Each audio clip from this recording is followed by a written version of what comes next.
आज के कहानी का नाम है कर्म का खेल। तो चलिए शुरू करते हैं आज की कहानी।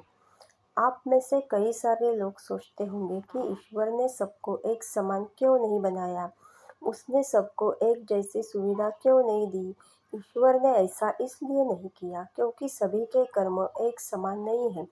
इस कहानी में उसी के बारे में बात की गई है। एक दिन एक अमीर आदमी भगवान शिव के दर्शन करने के लिए मंदिर में गया। इस अमीर आदमी ने बहुत ही महंगे जूते पहन रखे थे और उसने ऐसा भी सुना था कि इस मंदिर में अक्सर चोरी होती रहती है। इस वजह से उसका मन नहीं हुआ कि वह अपने कीमती जूते वहां बाहर छोड़कर चला जाए।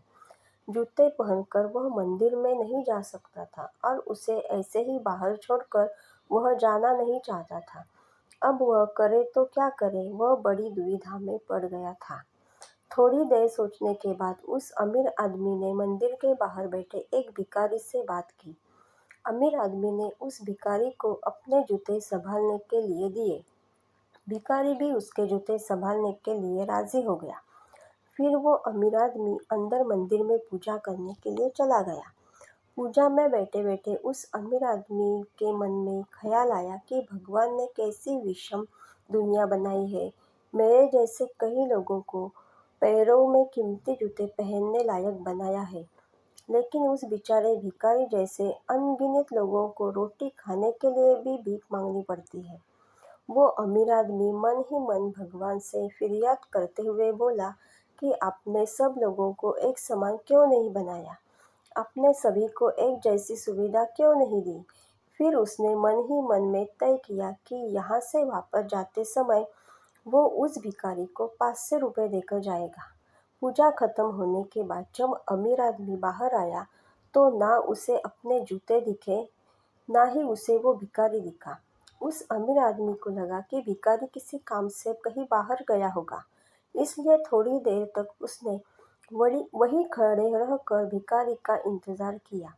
काफी देर तक इंतजार करने के बाद भी जब भिखारी वापस नहीं आया तो उस अमीर आदमी को पता चल गया कि भिखारी उससे ठगकर चला गया है। दुखी होकर अमीर आदमी नंगे पैर ही अपने घर की तरफ चल पड़ा। रास्ते में उस अमीर आदमी ने देखा कि फुटपाथ पर एक जूते चप्पल बेचने वाला बैठा है।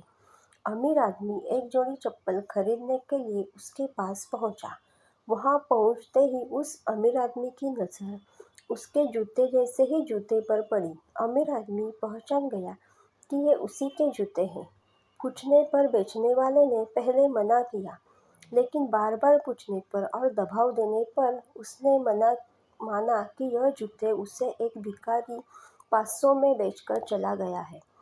अब वह अमीर आदमी बिना चप्पल खरीदे मुस्कुराते हुए वहां से अपने घर की तरफ नंगे पैर ही चला गया। उसे भगवान से की गई अपनी फरियाद का जवाब मिल चुका था।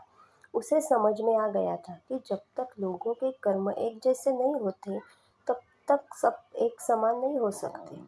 भगवान ने उस भिखारी की तकदीर में 500 रुपये लिखे थे, लेकिन कैसे कर्म करके उन्हें लेना है यह उस भिखारी के हाथ में था।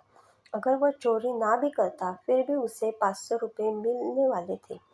शायद उसके ऐसे ही बुरे कर्मों की वजह से आज वो एक भिखारी था। इसी तरह आज की ये कहानी यही खत्म हो जाती है। फिर मिलेंगे नई कहानी के साथ। धन्यवाद।